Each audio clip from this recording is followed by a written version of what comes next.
Hello everyone. মূলত যে কাজটা করতেছি এটাই হয়েছে আমেরিকান সাইট।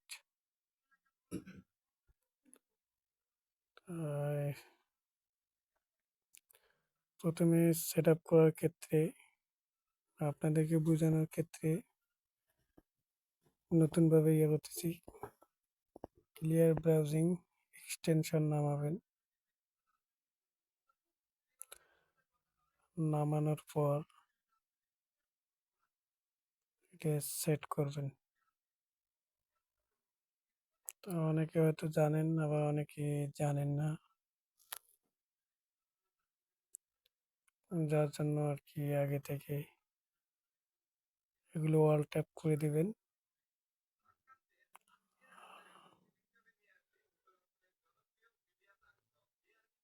তারপর অপশনগুলো ক্লিক করে দিবেন। এটা হচ্ছে যখন আপনি ক্লিয়ার করবেন বা কোনো কাজের ক্ষেত্রে সবগুলো ডিলিট হয়ে যাবে। এখন আমরা লিখবো লিঙ্ক লাম্প।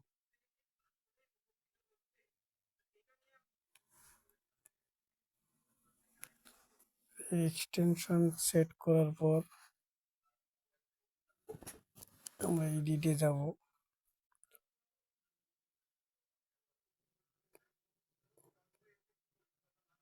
অপশনে যাওয়ার পর এডিটে গেলাম,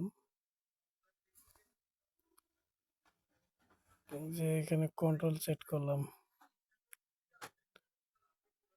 তারপর সেভ দিলাম। আবার একটা ট্যাব নিয়ে এটা ভিপিএন, যে ভিপিএন যারা যারা কাজ করবে ওই ভিপিএন, যেটা মূলত আমরা নট ভিপিএন দিয়ে কাজ করি। নট ভিপিএন এক্সটেনশন নামাইলাম, নামার পর ওটা সেট করে নিচ্ছি।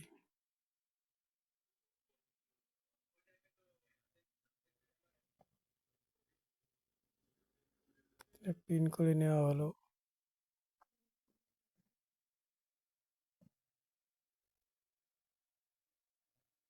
যখন আনপিন করবেন তখন ওই চিহ্নটা সরে যাবে।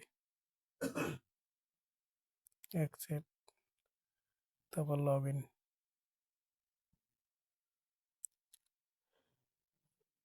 মেল দেওয়া হলো, তারপর হচ্ছে আবার পাসওয়ার্ড। মূলত হচ্ছে এগুলো পেড ভিপিএন, বুঝতে পারছেন?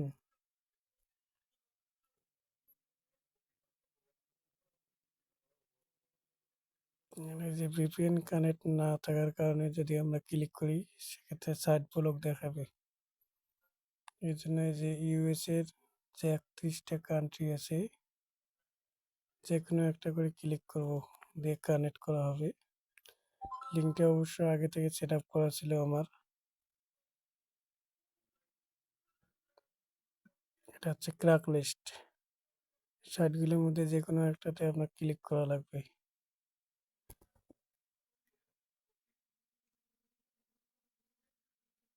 ক্লিক করার পর যে ফর সেল লেখাটা আসবে, ফর সেলে ক্লিক করা লাগবে। যখন নতুনভাবে সেট আপ করবেন, এই যে সাইডে যে টিক চিহ্নগুলো দেওয়া আছে ওগুলো টিক চিহ্ন থাকবে না, আমি উড়াই দিলাম বোঝানোর ক্ষেত্রে।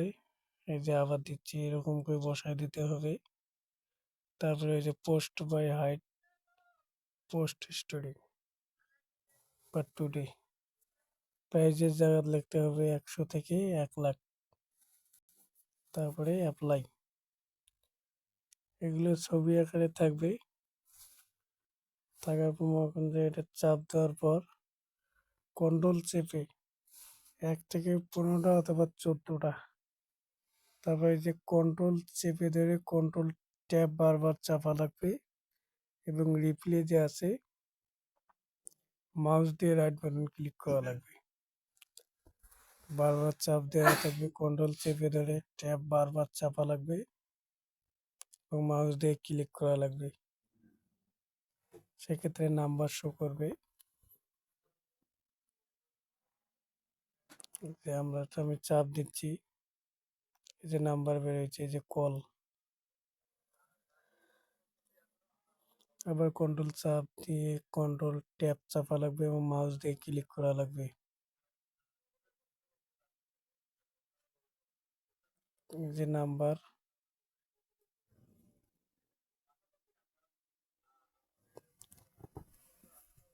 আমি এটা টেক্সট নাম্বার লিস্ট এরকম লিখবো। টেক্সট লিস্ট দিয়ে নাম্বার লিস্ট দিয়ে আছে একটা, এই জন্য আমি 1 বসাই দিব। এটা আপনাদের নাম্বার বের করার জন্য যেটা করা লাগে সেটাই আর কি।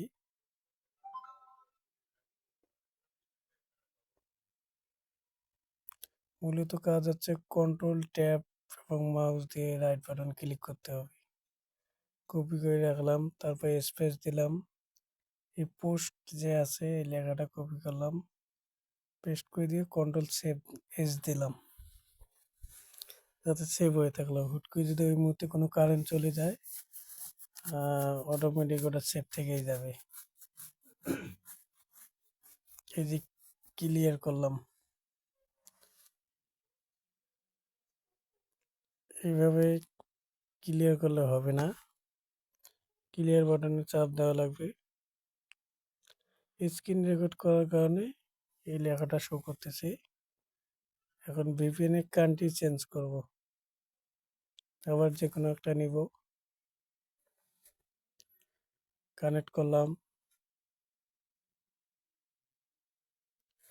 সাইডে ঢুকলাম,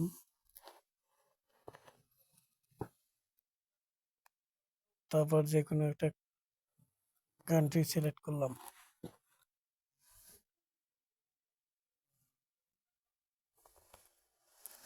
ফর সেল।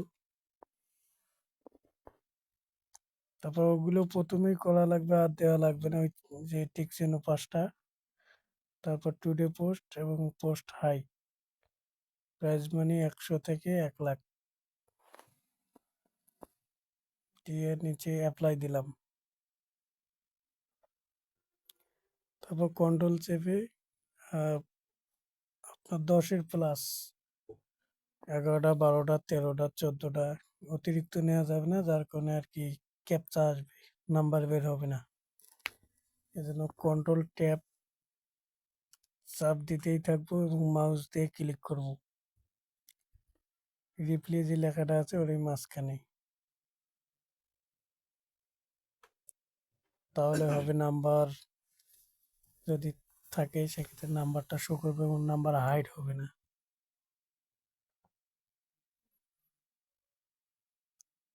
এই যে নাম্বার বের হয়েছে,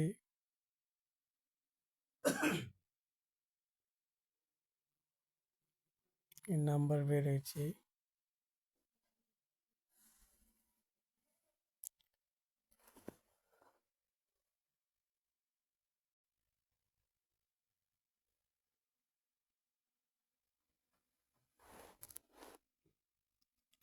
এই যে কপি করলাম, পেস্ট স্পেস দিয়ে তারপরে পোস্ট যে আছে 19,999 সেভ করলাম,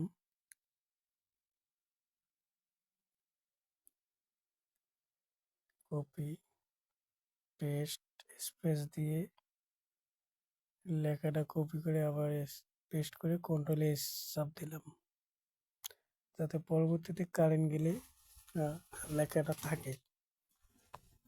দেখা যাচ্ছে অনেক সময় হুট করে কারেন্ট চলে গেল, এভাবে আমরা যদি 10-15টা নাম্বার যদি আহ, এভাবে টেক্সে রাখি, তাহলে মনে করেন যে কারেন্ট যাওয়ার পর ওটা হুট করে চলে যায়, সেক্ষেত্রে সমস্যা। কাজ এটাই।